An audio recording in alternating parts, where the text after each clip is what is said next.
হয়, মই আজি এই সংবাদমেলৰ জৰিয়তে আপোনালোক গোটেই সংবাদ মাধ্যমৰ জৰিয়তে অসমৰ ৰাইজক আমাৰ অহা পৰহি মানে ২৭ ডিচেম্বৰৰ পৰা ২৯ ডিচেম্বৰলৈকে তিনিদিনীয়া কাৰ্যসূচীৰে নৱপ্ৰভাত NGOৰ 25তম জন্ম জয়ন্তী মানে ৰূপালী জয়ন্তী বৰ্ষ হিচাপে অনুষ্ঠিত হ'বলগীয়া নৱপ্ৰভাত উৎসৱ 2024লৈ সকলোকে আন্তৰিকতাৰে মই সাদৰেৰে আমন্ত্ৰণি খৰাই আগবঢ়াইছোঁ।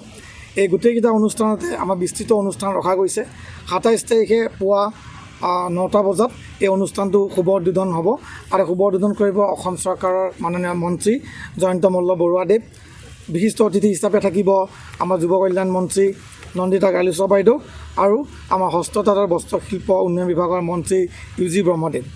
আৰু সেইদিনাখন আমাৰ ২৭ তাৰিখৰ যিটো প্ৰগ্ৰেম আছে আমাৰ শিশু নাট প্ৰতিযোগিতা আৰু আমাৰ অসমৰ বস্ত্ৰশিল্প আৰু আমাৰ সুস্বাদ্য খাদ্যৰ যিটো আমি প্ৰদৰ্শনী আৰু মেলা অনুষ্ঠিত কৰিছোঁ সেইটো আৰম্ভণি হ'ব। সেইদিনা অনুষ্ঠানটো আমাৰ ৰাতিপুৱা 9টা বজাৰ পৰা নিশা 10টা বজালৈকে অনুষ্ঠিত হ'ব। এই অনুষ্ঠানটোত মই সকলোকে আদৰণি জনাইছোঁ। ইয়াৰ লগতে 28 তাৰিখে বিয়লি 4:30 বজাত আমাৰ সাংস্কৃতিক সন্ধিয়া আয়োজন কৰা গৈছে সুৰৰ সন্ধিয়া হিচাপে।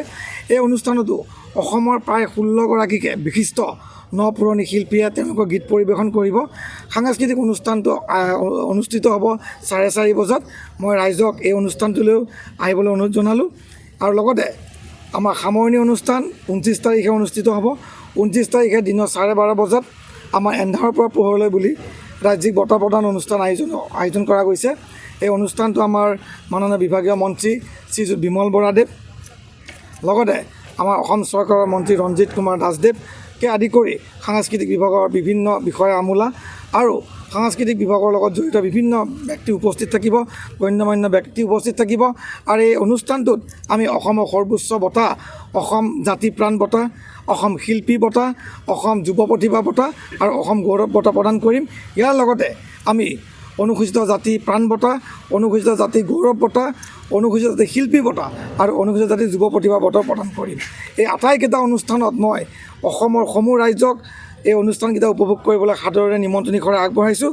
আৰু এই অনুষ্ঠান সম্পূৰ্ণ বিনামূলীয়া, প্ৰৱেশ বিনামূলীয়া হ'ব। সেয়ে মই সকলোকে আহিবলৈ অনুৰোধ জনাইছোঁ আৰু আমাৰ এই নৱপ্ৰভাত উৎসৱটি সাফল্যমণ্ডিত কৰিবলৈ বিনম্ৰভাৱে অনুৰোধ জনাইছোঁ। ইয়াতে নপুৰণি শিল্পীসকলক আমন্ত্ৰণ কৰা হৈছে।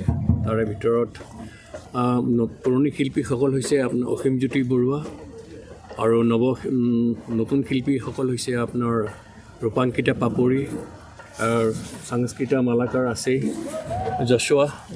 যশোৱা কৈয়া আছে। এনেকৈ আমাৰ পুৰণি শিল্পী দিয়ে সাংস্কৃতিক অনুষ্ঠানখিনি কৰা হয়।